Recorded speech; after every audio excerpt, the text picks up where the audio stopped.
Avançando nosso estudo sobre as associações, iremos ver agora as principais características que estão disciplinadas no Código Civil a respeito desse tipo de pessoa jurídica.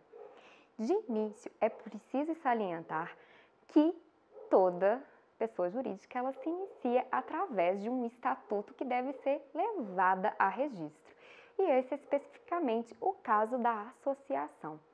Esse estatuto ele tem uma natureza plurissubjetiva e unidirecional.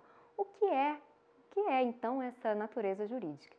Plurissubjetiva entende-se que é uma manifestação de vontade de várias pessoas, que são os associados, que se direcionam para uma mesma finalidade. Por isso que a gente fala que é unidirecional. Então, todas essas pessoas manifestam sua vontade para alcançar um fim maior, que seja um fim de caráter moral, cultural, religioso, enfim. Nesse caso, é possível constituir, então, a associação. Nesse estatuto, haverá, então, a regulamentação relativa a todas as questões que envolva essa pessoa jurídica.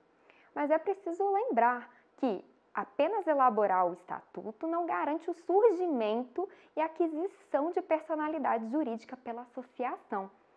Para que esse estatuto valha, e principalmente para que a associação ela surja no plano jurídico, é necessário o registro.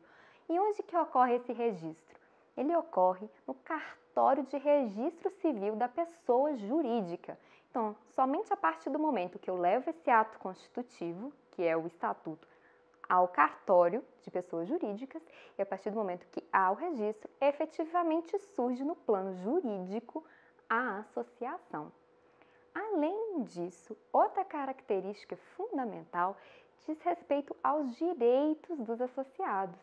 Isso significa que nenhum associado, todos os associados, eles têm direitos, mas percebam, eles têm os mesmos direitos, mas há determinados tipos de associados que podem se enquadrar em denominadas categorias especiais, que podem ser previstas dentro do estatuto.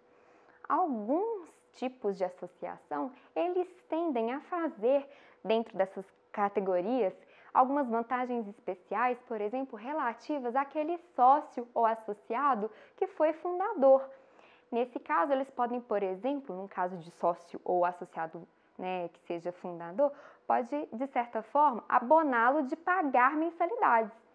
Ou pode falar que ele pode pagar menos, uma mensalidade de valor menor. Ou ainda, pode determinar alguma vantagem no tipo de direito de voto desse sócio, por exemplo, fundador. Além disso, há também a possibilidade de uma característica, de uma vantagem especial ser condicionado aí a eventual associado que, porventura, chegue a uma determinada idade, vamos supor, chegue aos 65 anos, seja considerado idoso, e a partir do momento que ele seja considerado idoso, abone também toda a sua mensalidade, seja suspensa a sua obrigação de pagar mensalidades.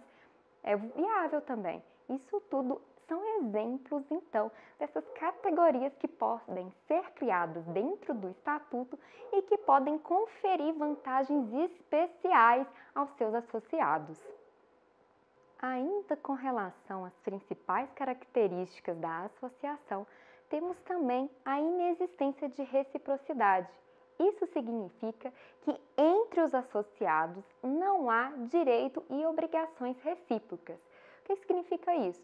Que nenhum associado tem perante o outro algum tipo de direito ou algum tipo de dever. Porém, todos os associados, eles têm direitos e deveres perante a associação, a pessoa jurídica. Gravem isso. Além dessa característica aqui, também temos a qualidade do associado. Essa característica diz respeito à possibilidade de transmissão ou não da cota da participação daquele associado perante a associação. Como a gente sabe, a associação ela é formada por uma manifestação de vontades de várias pessoas que estão reunidas em busca de uma finalidade específica.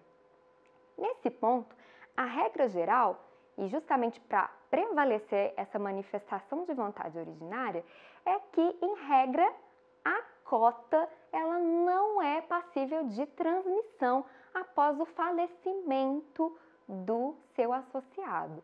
Ou seja, então, a regra geral é que as cotas são intransmissíveis. E qual é a exceção? A exceção é a hipótese do estatuto dispor de forma contrária, ou seja, o estatuto estabelecer que, eventualmente, no caso de falecimento daquele associado, ser possível transferir a seus sucessores, a seus herdeiros. Então, percebam, toda vez que o estatuto ele for omisso, não falar nada, não dispor nada sobre a qualidade do associado, vamos aplicar a regra geral, que é a intransmissibilidade dessas cotas. Porém, é totalmente possível, no momento da elaboração do estatuto, dispor a respeito da possibilidade de transmitir as cotas aos herdeiros e sucessores no caso de falecimento do associado.